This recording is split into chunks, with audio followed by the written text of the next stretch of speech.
Welcome dear buddies, welcome my grade 5 learners. I'm here, I'm Miss Margi, your environment teacher, and I am so excited about today's topic.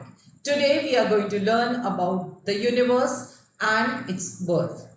I'm sure you all are very excited to learn all about it. So not wasting a single minute, let's get straight away to the topic. So here we are and let's begin. So, what was it all about? We are going to learn about the history and the birth date, time of the universe. How wonderful. We will also learn who discovered the Big Bang Theory. We will also be covering all about how the universe kept growing and is ever increasing. So, let's understand all about the universe, its emergence. The birth of the universe. So our universe basically, when it started or when it was not born without any noise. In fact, there was a huge explosion, and this explosion in the terms of science is known as the Big Bang. So what is the Big Bang? Basically, the explosion which took place at the time is known as Big Bang. The Big Bang. Bang, huge loud noise. Starting from extremely high density and the temperature space expanded. So basically what happened is it was a silver cloud or cluster you can say, and it kept on getting hotter and hotter due to the variations in the temperatures. The atoms were not able to get into the realm, into that given space, and they immediately exploded, making a big noise and making it extremely very huge explosion known as Big Bang, and therefore the universe was created. Now initially when we look at this, we know that the simplest atoms due to temperature variations kept expanding and its pace was extremely fast in the beginning. They kept traveling at a very fast speed, and gradually the pace slowed, and furthermore it slowed. And this way we can say that the universe is not static. In fact, it is always ever increasing, and it is always having something or the new something or the other, new things coming up. And we are always checking in the newspapers also how much new informations each day come by the NASA astronomers and scientists about their various observations. So we can say that because of the gravity or the gravitational pull, the entire cluster which was exploded still remained in the same peripheral or kept connected or interconnected yet, and yet it keeps growing. So the gravity gradually grew the matter together to form the first stars and the first galaxies. Now let me touch this topic by making you understand a little more about the entire process. So looking further, let's check the next slide, and here we are with the explanation of the dates. So let us see April 27. Now this is the date which you need to remember. You need to by heart. You also need to remember 4977 BC. So it was on this day that it is believed by the astronomers, scientists on international platform that the universe was born. So the universe is created according to who discovered it, like who told us this. So it is this German mathematician and astronomer. His name is Johannes Kepler, and he believes that this theory, he is in fact considered to be the founder of the modern science. Who is considered? Mr. Kepler, and his full name is Johannes Kepler. So he is considered to be the scientist of the, he is considered to be the modern scientist or the founder of the modern science. So basically Kepler is best known for his theories. Now which theories? The motion of the planets. So basically the solar system and its motion or its entire process, he has been very clear in his explanations of in his theories. So going further,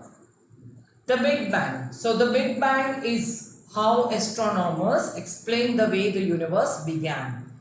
So Big Bang is exactly what the name. It is the name of the birth of the universe. The way the universe was born is explained by a term which is known as Big Bang.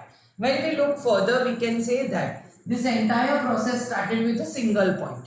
It was a very single point it started, and it kept on expanding and it kept on stretching, and as it stretched and is stretching, we can say that even today it is stretching. It is not static, it is ever growing.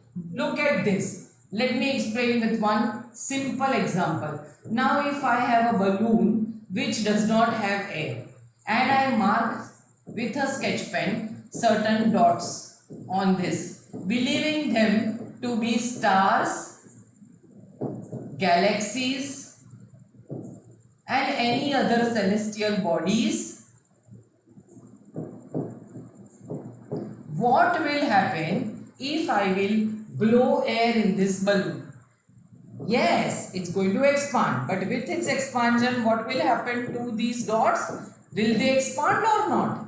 Yeah, they are going to expand. And once we can understand how this expansion is happening, we can also relate it to understand the universe is ever growing. But once it is growing, all the galaxies and every star and every nebulae where the stars are born will also expand, isn't it? So now further let us understand in the next.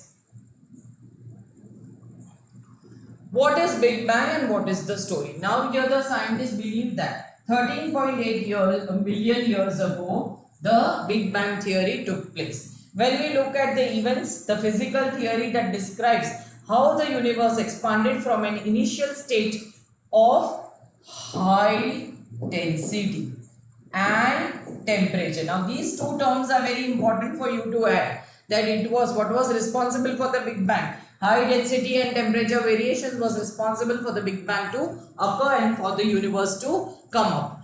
Looking at the Big Bang was a moment. It was a moment how many years ago? It was 13.8 million years ago. And this is how, right from a tiny, you can say cluster to a huge universe, this is the way the process took place.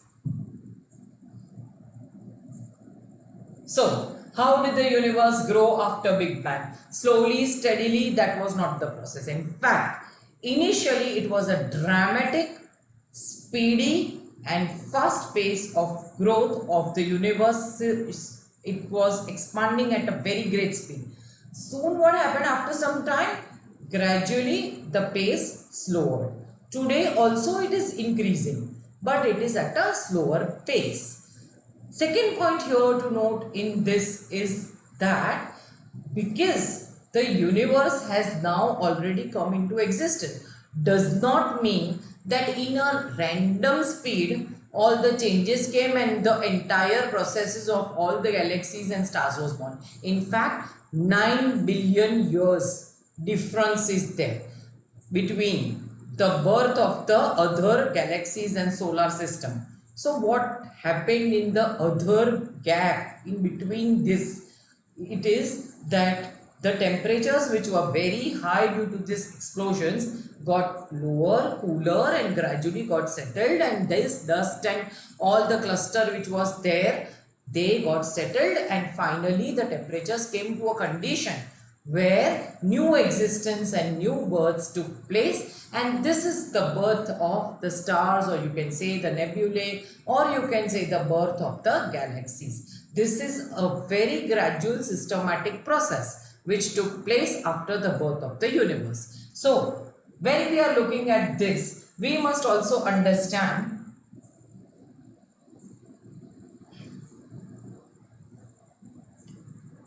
just give me a minute to change the slide.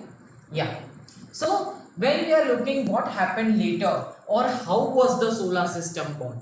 So here in the early years everything was made of gas. Now this is a very important thing we must remember, that initially everything was of gas. And which were the two gases? It was helium and hydrogen. Now this helium and hydrogen, they kept expanding, they kept cooling, and through this Finally, and due to gravity, after billion of years later, the dust formed galaxies, stars, planets, and much more heavenly bodies. So basically, it was this hydrogen and helium's cooling and expansion which gave birth to the solar system, galaxies, and other things. When we look at the solar system, it is estimated to be that after the birth of the universe, after around 9 billion years, the gap is of 9 billion years, gradually, and you can also term that about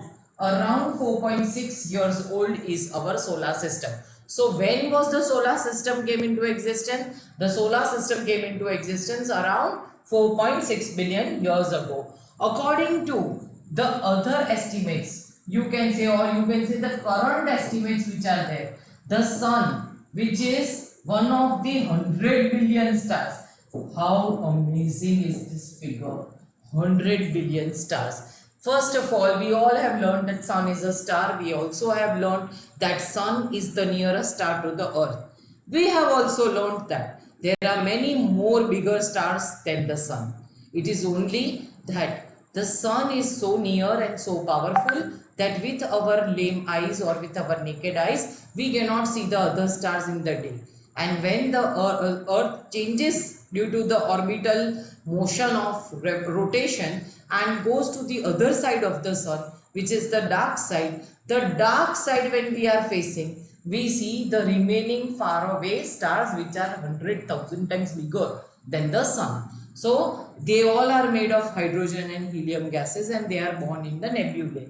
And we can say that sun is just one kind of a star amongst the 100 billion stars which are there in the universe. Now if we look at, we are living on the planet Earth.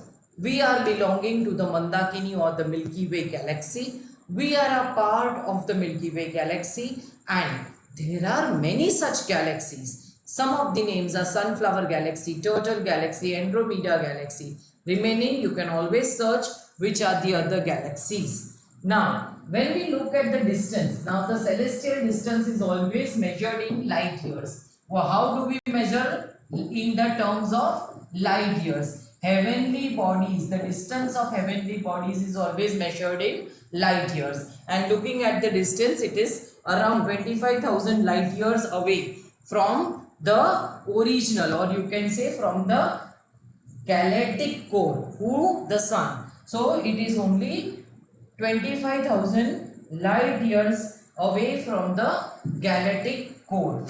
So solar system. Now many scientists think that the sun and the rest of our solar system was formed from a giant rotating cloud of gas. Now very important to use these terms in your answers also. And what is it? It is basically telling you about the size and the way it occurred. So this word giant rotating cloud, very important to add in your answer.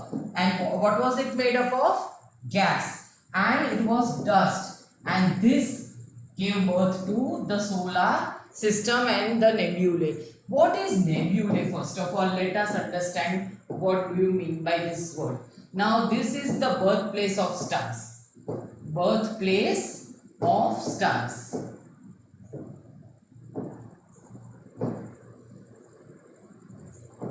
What is a shooting star? Do you remember? You have learnt about shooting star. In grade 4 and grade 3 you might have learnt shooting star.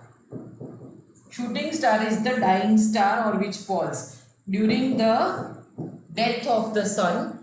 It is, or a star, it is falls, and that is known as shooting star. Okay. So when you look at as this, we can understand that everything will be born and will die. Even the sun will die one day. It will also become a shooting star, because finally, ultimately it is a star. And we belong to the solar system, and we live in the Milky Way galaxy. As gravity causes the nebulae to collapse. Now what causes the nebulae to collapse? Gravity. Nebulae to collapse. Again you must remember, it is the gravitational pull. It spun faster and flattened into a disc. Now what happened, or how did this get its origin? So they are telling that it formed into a disc like shape like this. Okay, it flattened and it kept on growing like this, and this way the entire occurrence of the solar system happened. Okay, and that is why there is an orbital plinth also. Okay, and they are interconnected by this gravitational galactic core. So in the center you will find the sun, and you will find at various directions the planets. It is believed that this entire thing, what happened to it, that during this phase most of the material was pulled towards the center to form the sun. So first the sun was formed, and due to the explosions other planets, they came into existence. There were explosions in the sun which gave birth to the parts which fell around. They became planets after certain other billion years. Look at this, how beautiful we can see how the Big Bang took place. Or it is also a kind of a picture of the Hubble telescope. So universe is ever expanding. Now who discovered or who proved this theory? It is this great astronomer cum scientist Edwin Hubble. Edwin Hubble, we have heard about the Hubble telescope also. Through his various observations, he has proved that the universe is not static. Now all we need to remember over here is that the universe is not static. Rather, it is constantly moving, and what it is ever growing. So here is the term static which we need to remember. I'm sorry for making this mistake of smartboard. Just give me a second. Yeah. So I hope this entire thing is very easily understood by you. I will be posting certain videos also on the Big Bang theory. There are 2 worksheets which have been also posted for today. Please do your homework properly and submit it online, and also check your YouTube. If you want to see this entire lecture, we will be happy to be there also on this platform. You can suggest your friends, you can ask them to subscribe and download our app. We are at Study Buddy. I am always there to help. You can always call us also. I hope you remember our number, the telephone number which we are having. It is here it is mentioned. It is 9512242424. Easy to remember, 95122424. So I will be there for you. If you have any queries, we will be there to cater to those. Keep tuned with us. See you. Bye bye. Have a great time.